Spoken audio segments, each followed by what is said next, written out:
hak ile yandın Əlican. Ederek hakka sucud, batili dandın Əlican.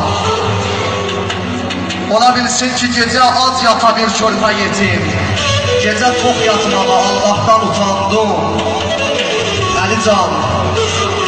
Gördün her bir işi Allah'a göre adlın ile hak işin için. Ne tələsdin, ne yubandın Əlican. Sen ibadet eləyərkən keçinərdin gecələr.